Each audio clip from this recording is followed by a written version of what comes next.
আসসালামু আলাইকুম। আমরা একটা মজার দেশে বাস করি, বুঝছেন? এই বাংলাদেশটা একটা মজার দেশ। কেন জানেন? কারণ এই মজার দেশটার মধ্যে অনেক কিছু ঘটে। আ ৮ বছরের মেয়েকে ধর্ষণ করে তার আপন দোলাভাই। সেখানে তার হেল্প করে তার নরপশু বাবা। মানে মেয়েটার তালুই।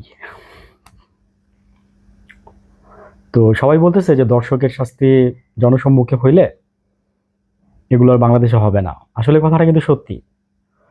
দর্শকের শাস্তি জনসম্মুখে হওয়া উচিত। এটা হইলে হবে কি জানেন? একদিকে হচ্ছে মানে মানুষ ধর্ষণ করার আগে ১০০ বার চিন্তা করবে। একদিকে মান-সম্মান, আরেকদিকে হচ্ছে তাকে বাঁচায় রাখা দরকার। মানে আমি বলব যে না মেরে তাকে বাঁচায় রাখতে হবে এবং তাকে ১ মাস মানে কোনো একটা সময়ে মানুষ মানে ওই আসবে, দেখবে এবং তাকে ওইভাবে শাস্তি দিলে মানুষ এগুলো মনে রাখবে। আমার মনে হয় দর্শকের শাস্তি তাকে পাথর মেরে, মেরে ফেলে মানে মাইরা ফালাই দিলে আমি বলব না, না ভাই এটা না।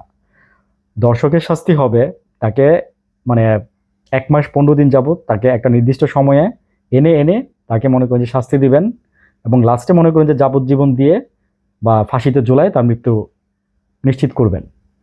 এটা যদি হয় তাহলে আমি বললাম তো যে গ্যারান্টি দিলাম এই বাংলাদেশে ধর্ষণ থাকবে না, একটাও থাকবে না। বুঝছেন? এবং চিন্তা করে দেখেন ৮ বছরের মেয়ে। আল্লাহ মেয়েটাকে বাঁচাইছে। আসলে মেয়েটাকে আল্লাহ কেন বাঁচাইছে? আমার মতে মেয়েটাকে আল্লাহ নিয়ে যাইতো। সত্যি কথা। মেয়েটাকে আল্লাহ নিয়ে যাইতো। যাক আল্লাহ বাঁচাইছে, বাঁচানোর মালিক আল্লাহ। তো আমি শুকরিয়া জানাই আল্লাহর কাছে। আল্লাহ মানে মেয়েটাকে যেন ভালো একটা ভবিষ্যৎ কেউ করে দেয়। তো বলতে গেলে কান্না পায়, কষ্ট লাগে। বলতে পারি না বেশি কিছু। তো দর্শকের শাস্তি এটাই হওয়া উচিত আমার মতে। ঠিক আছে? ভালো থাকেন। আসসালামু আলাইকুম।